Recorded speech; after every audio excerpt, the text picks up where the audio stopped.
yaitu karena kita didatangkan oleh Tuhan, yaitu seorang tamu yang alhamdulillah beberapa hari lagi akan menyandang gelar sebagai ahli hukum gitu. Karena beliau ini adalah mahasiswa Yogyakarta. Sekarang namanya Reno. Bang Reno ya. Namanya Bang Reno. Ya, Reno ini mahasiswa Universitas Widya Mataram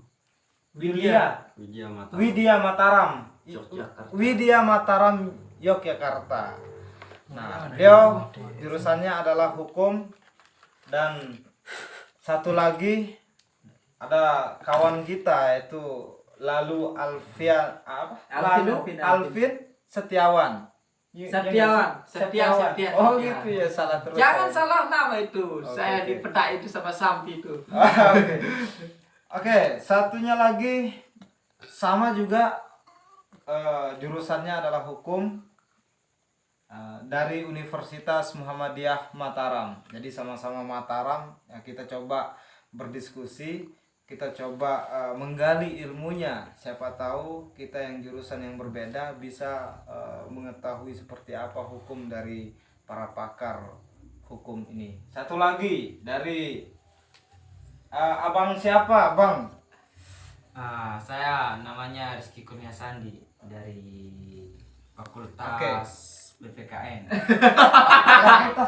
Jurusan Fakultas FKIP. Oh, Fakultas FKIP, jurusan PPKN. PKN ya? Nggak ada PPKN sekarang. Itu PPKN. PPKN. Oh, PPKN, masih PPKN. Nggak ada Oke. PPKN sekarang. Besok kita hapus kalau masih. Baik, kawan Chandra di muka. Oke, kita lanjut aja biar kita nggak ngabisin waktu. Barangkali apa yang mau didiskusikan, apa yang mau dibicarakan, mau lihat orangnya, yang pasti apa yang diucapkan, apa yang dibicarakan itu yang terpenting. Perlu kita pahami bersama, karena ada beberapa ungkapan yang mengatakan unzur maqala wala tanzur man qala. Oke. Belum dikenalin itu tuh. Baik, silakan waktu dan tempat kami persilahkan saja biar kita banyak berdiskusi. Oke, saat ini kita akan bicara tentang hukum. Kemudian sekarang kita dengarkan pengantar dari saudara Reno terkait dengan hukum. Ya Allah, udah bahas pengantar hukum. Sekarang kita akan dengarkan satu persatu. Setelah itu baru kita diskusikan. Ya, bisa saja kita sharing-sharing biasa. Mungkin bisa ada yang ditanyakan dari ketiga pemateri kita pada malam hari ini. Yang pertama, mungkin saya persilahkan kepada saudara Reno untuk bagaimana mengantarkan kita di dalam memahami suatu hukum. Apa sih yang harus kita pahami yang pertama agar kita bisa sampai kepada pembahasan-pembahasan atau teori-teori hukum yang lain gitu. Terima kasih. Baik, terima kasih telah memberikan saya kesempatan untuk berargumen dan berdinamika di sebuah forum yang luar biasa ini. Jadi Forum ece ini. saya ketika lulus SMA, saya terlintas di kepala itu ingin berkuliah mengambil jurusan hukum. Kenapa? Terkadang stigma masyarakat terhadap hukum itu terlalu mainstream. Ada yang mengatakan bahwasannya hukum di Indonesia itu tajam ke bawah, tumpul ke atas. Itu yang menjadi dan mendasari saya ingin menggali lebih jauh apa itu hukum. Tujuan hukum dibentuk yaitu untuk memberikan keamanan dan hak seseorang. Maka hukum hadir di masyarakat untuk melindungi. Namun kita tahu hukum di Indonesia sekarang banyak dipintiri oleh orang-orang yang berkepentingan. Ketika ada masalah, hukum dapat dibeli dengan uang. Makanya Indonesia sekarang dapat dikatakan sifat yang sangat kapitalis. Kira-kira seperti itu pengantar dari saya. Mungkin lanjut ke Abang Da Alvin. Memang saya apa ya, hukum ini kita selalu dikaitkan dengan hukum kemanapun kita berada gitu kan, entah itu agama, entah itu bernegara, ada saja hukumnya gitu kan, entah itu hukum fikih, itu hukum bernegara gitu, ada aja aturan-aturan yang tidak boleh kita langgar gitu, aturan-aturan. Berbicara tentang hukum ini, kenapa saya ambil hukum gitu kan? Karena begitu penjelasan saya tadi itu. HP saja ada cara-cara kita untuk bagaimana cara kita bermain HP, untuk cara kita berjalan. Di dalam fikih agama itu juga diajarkan kita bagaimana kita berhukum sesuai dengan aturan agama gitu. Itu sajalah pengantar dari saya gitu kan, bahwa hukum itu adalah aturan-aturan yang berlaku baik di masyarakat, berdesa, bernegara, baik-baik di agama gitu. Itu saja dari saya. Harus ada pemantik. Mungkin Ada yang mau bertanya sekilas. Rizky, Abang dari Rizky ini dia jurusan PPKN gitu, terikat juga dengan hukum gitu kan. Bagaimana pengantar dari Rizky ini terkait dengan PPKN ini? Ya kalau dibilang kayak seperti Bung ini kan, kalau PPKN itu mempelajari tentang Buang-buang. Pancasila, tidak jauh lah dari yang namanya hukum itu. Apalagi dalam sebuah mata pelajaran yang ada di PPKN itu ada namanya hukum tata negara. Karena itu hukum atau PPKN ini tidak jauh terlepas dari kata hukum. Kalau mempelajari hukum atau sebagaimananya, saya juga dulu pernah mikir, mau ambil jurusan apa ini? Hukum, terlalu jauh, otak saya belum sampai ke hukum itu. Sehingga saya berpikir bagaimana apakah kalau mengambil jurusan yang lain gitu Bung, kalau PGSD dia tetap ke PGSD saja, kalau mengambil hukum dia akan tetap ke hukum saja. Nah makanya saya mikir dan lihat-lihat yang nyocok mungkin mengenai PPKN gitu. Di PPKN itu kita tidak mempelajari menjadi seorang guru saja atau mempelajari tentang profesi guru dan sebagainya, akan tetapi hukum juga terlibat di sana. Adapun sejarah semuanya terlibat di sana. Mungkin tidak jauh lah PPKN ini dengan hukum gitu kalau nggak salah. Kalau kita lihat dari metode pembelajarannya, mata pelajarannya dan sebagaimana, mungkin itu sajalah. Ya, baik, baru saja kita mendengar dari Bung ini terkait dengan jurusannya, kenapa dia mengambil hukum, kenapa dia mengambil jurusan PPKN. Nah, lalu saya bertanya sama Rizky ini, apa yang mendasari Bung Rizky untuk mengambil jurusan PPKN ini? Apakah ada target-target tertentu ke depannya atau bagaimana gitu? Ya kalau kita mengenai tentang target, saya sudah mentargetkan diri gitu, mau menjadi seorang guru gitu kan. Akan tetapi di PPKN ini kita tidak mempelajari tentang guru saja, akan tetapi kita mempelajari tentang hukum, tentang negara dan sebagainya lah. Karena itu membuat saya ingin lebih mengenal lagi tentang negara kita ini, mengenai tentang hukum-hukum yang ada di Indonesia ini gitu. Sehingga saya berpikir hari ini belum saatnya memikirkan apa kedepannya nanti mau jadi apa saya, karena belum tentu, karena di PPKN itu tidak mempelajari mengenai pendidikan saja, akan tapi mempelajari tentang hukum itu. Karena itu membuat saya ingin membuat saya lebih tertarik pada PPKN ini. Karena ingin mempelajari sebuah hukum.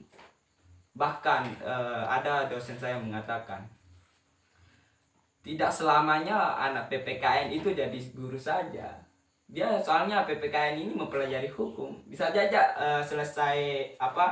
selesai dari PPKN ini langsung terjun ke hukum, bisa saja. Karena di PPKN itu mempelajari hukum juga, nilai-nilai hukum, norma-norma hukum, dia dipelajari gitu. Nah, tapi yang kita ketahui itu kan PPKN kan FKIP gitu, SPD gitu. Lalu bagaimana Side mengetahui bahwa Side menjadi tidak bisa dong Side menjadi lawyer gitu kan? Side katakan tadi bahwa menjadi hukum gitu, menjadi hukum seperti apa gitu? Bagaimana ya Bung saya jelasin? Ya coba dirasionalkan lah. Ya karena kita di PPKN itu mempelajari dasar-dasar hukum itu juga. Iya. Pengantar hukum semuanya kita pelajari. Bahkan dalam mata pelajaran kita salah satu itu adalah politik hukum kalau tidak salah. Iya. Itu yang kita pelajari. Bisa saja kita menggali lebih dalam mengenai hukum. Bisa saja kita dapat bekerja di hukum atau sebagainya karena kita mempelajari hal tersebut. Makanya saya bilang tidak selamanya anak PPKN itu bisa hanya menjadi guru saja. Bisa saja dia keluar dari jurusannya itu, yaitu FKIP itu. Bisa saja dia ke hukum larinya. Ya, terkait dengan pekerjaan hukum itu seperti dilontarkan oleh abang ini, apakah setelah selesai dari bangku perkuliahan, apakah terjun di jadi lawyer atau bagaimana itu? Maksud saya, kalau jadi lawyer itu kan harus SH gelarnya gitu kan. Nah, sedangkan PPKN ini kan keguruan masalahnya. Nah, bagaimana itu? Apakah sudah jadi apa namanya? Apakah sudah besok jadi pakar hukum atau kan Guru honorer. iya guru honorer gitu loh. Ya, Walaupun sudah Jadi jurusan PPKN belajar hukum di kampus, namun besok Sida tidak bisa jadi lawyer kalau Sida tidak jurusan hukum gitu. Jadi Karena saya masuk sebentar ya coba. untuk meluruskan ke bengkokan. Jadi tidak Kalau apa-apa. kita memiliki gelar apa SPD. kalau kita mengacu dalam etika profesi itu harus secara administratif harus SH. SH. Ketika Ya saya dia ketahui. ingin menjadi lawyer, advokasi lah, kejaksaan atau bosman dan sebagainya, itu minimal S1-nya SH. Tapi kalau saudara mengatakan ingin terjun dalam hukum, mungkin bisa saja, tapi bukan terjun sebagai profesinya, mungkin jadi oknum pelaku yang dijerat oleh hukum.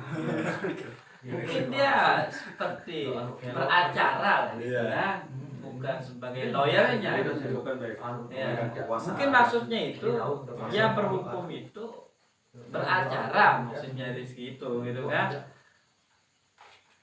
Terus bagaimana dengan Bung Rino ini terkait dengan hukum apa saja sudah dipelajari di dunia kampus itu tentang hukum apa saja itu? Sebatas pengetahuan saya terima yang setelah saya cerna dalam perkampusan. Ya mungkin saudara moderator tahu lah bagaimana dinamika perkampusan. Iya. Ketika kita masuk, datang dosen beri tugas kan, Iya. kita disuruh mandiri. Dan artinya dalam dunia perkampusan selama semester 3 ini, saya sebutkan semester ya Jadi saya cuma mendapatkan basic pokoknya saja. Ya, pengantarnya saja ya. Kita diperkenalkan dengan asas-asas yang paling dikenalkan, yaitu asas hukum itu memiliki 3 tinjauan yang disebut dengan asas keadilan, kemanfaatan, dan kepastian. Saya rasionalkan maksudnya. Dalam 3 asas itu, seperti kepastian, ketika seseorang melakukan tindak pidana atau pelanggaran pidana, maka di dalam hukum secara yuridis dia sudah diberikan hukuman yang pasti. Namun ditinjau dari keadilan, apakah ketika mereka atau seseorang tersangka melakukan perbuatan itu tidak lihat dari sisi perbuatannya saja, tapi dilihat dari sisi di belakangnya. Contoh, seorang mencuri sebuah HP untuk menafkahi anaknya, menjual HP untuk menafkahi anaknya. Ketika kita mempenjarai seorang pelaku, kita lihat di belakangnya ada siapa, ada anaknya yang butuh nafkah. Nah, itu dari segi keadilan dan segi kemanfaatan. Ketika seorang ini dipenjara, dia dipenjara itu sudah masuk kepastian, dia dipenjara, namun tidak ada manfaat bagi seorang. Jadi artinya kita bisa memecahkan bila mana orang melakukan tindak pidana pencurian. Ada baru yang diterapkan oleh Kapolri Surat Edaran tahun 2021 undang-undang itu yang disebut dengan restoratif justice. Restoratif justice ya. Jadi berlakunya restoratif justice ketika seseorang ditangkap atas tindak pidana pencurian, maka dia diterapkan musyawarah antara pelaku dan korban. Ketika korban kehilangan materinya seperti HP, maka HP-nya dikembalikan. Maka pertama, manfaat dari restoratif justice itu mengurangi overcrowding daripada lapas, yang dimana lapas sekarang overcrowdingnya sangat luar biasa. Yang banyak yang mendominasi itu kasus korupsi atau kasus narkoba. Karena itu terlihat secara kepastiannya. Hukum itu juga bermanfaat untuk merekayasa sosial. Kalau kita berangkat dari Roscoe dengan teori law of social engineering, bila mana hukum itu untuk merekayasa sosial. Jadi artinya hukum itu untuk mengatur masyarakat agar masyarakat ini tidak lepas dari kontrol sosial atau regulasi yang dibuat. Saya kira seperti itu. Lalu bagaimana Sidra mengetahui sejak kapan hukum ini diberlakukan di kehidupan ini lah, baik dari zaman Nabi ataupun sampai sekarang gitu? Sejak kapan sih hukum ini ada gitu kan? Kalau kita melihat, kita kan berbicara hukum ini gitu loh. Sejak kapan sih hukum ini diterapkan di bumi ini gitu? Kalau kita berbicara sejarah tentang hukum, pertama hukum itu ada pada saat peradaban Yunani. Namun dipercayai hukum itu turun langsung dari Tuhan untuk mengatur manusia. Ketika Nabi Muhammad berada pada zaman yang sangat jahiliyah, sebelum lahir Nabi Muhammad, manusia dikenal dengan manusia yang jahiliyah, yang berarti bodoh kan. Pada dasarnya mereka tidak bodoh. Mereka adalah orang-orang penyair yang terkenal. Benar. Cuman dalam etikanya dan moralnya itu yang dikatakan bodoh.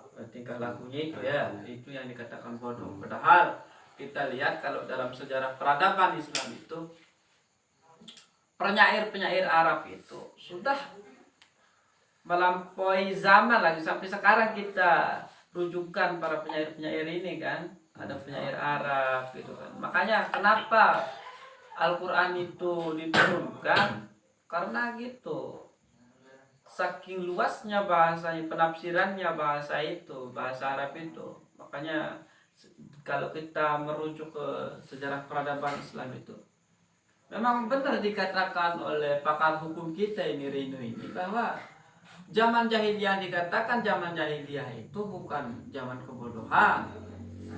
Orang Arab itu pintar-pintar dulu itu, makanya dia membuat syair, berbagai macam syair dia buat. Lalu dilombakan pada saat itu, ketika yang menang syair itu lalu dipajang di depan Ka'bah itu. Itu dalam sejarah peradaban Islam itu saya baca itu. Nah, lalu bagaimana sih melihat hukum Indonesia saat ini, Bung? Karena saya baca sejarahnya hukum itu, memang hukum ini sejak zaman Nabi itu ada fase-fasenya. Kenapa? Entah itu dari fase Nabi, kemudian Yunani, kemudian fase Nabi Musa, Rasulullah, ada aja hukum-hukum yang berlaku pada saat itu gitu kan, sampai sekarang lah gitu. Lalu bagaimana sih melihat hukum Indonesia saat ini, Bung? Jadi Indonesia pada dasarnya sudah memiliki hukum yang disebut dengan hukum adat yang berlaku pada saat zamannya feodal. Ketika Nusantara masih terpecah-pecah, masih berkubu-kubu. Ketika datangnya penjajahan Indonesia, mulailah runtuh para kerajaan-kerajaan yang menyatu. Menyatu. Ketika itu hukum yang diterapkan saat ini dari zaman Belanda sampai saat ini adalah hukum Belanda. Makanya bapak yang terkenal sebagai bapak hukum atau pakar hukum itu Profesor Utrecht. Utrecht ya. Profesor Utrecht, yang dimana beliau adalah seluruh pakar hukum terbesar di Belanda saat ini. Kita masih memakai hukum Belanda, gitu Bu ya, kalau tidak salah saat ini, sampai saat ini kita masih memakai hukum Belanda gitu kan. Nah, lalu saya bertanya pada Rizky terkait dengan yang sudah dipelajari gitu kan tentang hukum, apa tadi hukum politik gitu kan. Lalu bagaimana sih melihat bangsa saat ini terkait banyaknya kerumitan-kerumitan keranjauan-keranjauan berpikir, keranjauan-keranjauan dari bangsa ini, carut marut gitu, segala permasalahan yang ada di bangsa ini. Dari mana paradigma SIDA untuk melihat kondisi bangsa ini saat ini gitu, bagaimana dari sudut hukum politik yang sudah SIDA pelajari gitu. Gimana ya Bung? Soalnya saya belum terlalu mempelajari mengenai Ya apa yang SIDA ketahui lah. Maksudnya tentang PPKN lah, sosial gitu kan. PPKN itu membahas tentang sosial, membahas tentang budaya gitu kan, semua dipelajari di PPKN itu. Bagaimana SIDA melihat paradigma SIDA melihat Indonesia saat ini gitu. Nah, kalau kita melihat kembali pada dasarnya hukum itu terbentuk karena bisa dibilang kayak gimana ya? Gimana? Coba. Karena hukum di Indonesia ini ada 3 kalau nggak salah. Ya, Hukum adat, hukum agama, Islam. hukum Islam, sama suku bunga aneh. apa lupa saya itu. Ya lupa ya. Ya agak masih kurang mendalami tentang hukum lah kita. Dari segi sosialnya bagaimana sudah melihat Indonesia saat ini? Dari segi sosialnya, budaya. Karena kita lihat banyak orang yang berperang atas nama agama, atas nama budaya, ras, suku pada saat ini kan. Memang itu dipelajari di PPKN itu ya. Ya, bagaimana sudah melihat Indonesia saat ini? Kalau kita melihat Indonesia saat ini mengenai hukum-hukum yang sudah ada atau sudah tertulis itu kan, yang sudah terdata gitu kan. Hukum bisa dibilang hukum adat ini masih disepelekan oleh hukum negara. Oh, disepelekan ya. Ya, karena beberapa hukum adat itu tidak berlaku. Oh, istilah Di tidak negara berlaku.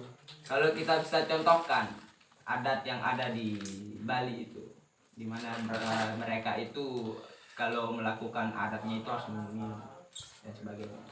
Akan tetapi adat mereka dilarang oleh adat hukum agama. Iya. Ya, dalam artian bahwa Ya, masih muter loh, masih saya bingung mengenai hukum soalnya. Udah kan saya bilang tadi gitu kan. Tidak, PPKN itu kan tidak berbicara tentang hal hukum saja gitu. Ya. Terlalu signifikan. Ya, tidak terlalu signifikan lah gitu kan. PPKN itu luas dia, berbicara tentang sosial, berbicara tentang budaya, negara. Lalu pertanyaan saya tadi, bagaimana Sida melihat Indonesia ini dari apa yang Sida pelajari di kampus lah, lebih spesifiknya seperti itu. Gimana ya? Masih bingung dan rancu saya ini dalam pikiran. Tidak sebenarnya. apa-apa. Wih, rekam. Sudah 1 tahun belajar duduk di bangku Wih, masa kampus. TV. Kalau kita melihat, lebih tepatnya pada pendidikan ya. Ya, nah, mantap. Dalam pendidikan Indonesia ini bisa dibilang sudah maju lah dari zaman ke zamannya. Ya, benar. Kalau kita lihat kembali pada sejarahnya bahwa orang yang hanya berpendidikan itu adalah orang-orang yang kaya atau orang-orang yang yang Kelas bangsawan. kelas bangsawan lah gitu. Akan tetapi hari ini hal tersebut sudah tidak ada lagi. Bahkan orang kalangan orang yang bawah atau rendah itu bisa berpendidikan. Jangan salah, ini bisa diluruskan itu. Ya. Jadi ketika kita mengacu dalam undang-undang, tugas negara itu mencerdaskan kehidupan bangsa. Nah, itu tugas negara itu mencerdaskan. Namun kita lihat UKT semakin mahal kan, kita bayar kan. Bukankah di dalam hak asasi manusia itu memiliki 3 landasan itu? To promote, to protect. Ya, akan tetapi jangan tidak melihat dari segi lain. Akan tetapi negara atau pemerintah hari ini sudah membiayai beberapa orang mengenai UKT dan sebagainya itu. Iya. Jangan salah, Ya, soalnya saya ini lewat bidik misi gitu. Lewat bidik misi. Oh, dia Nah, di- itulah salah satu bentuk pemerintahan hari ini.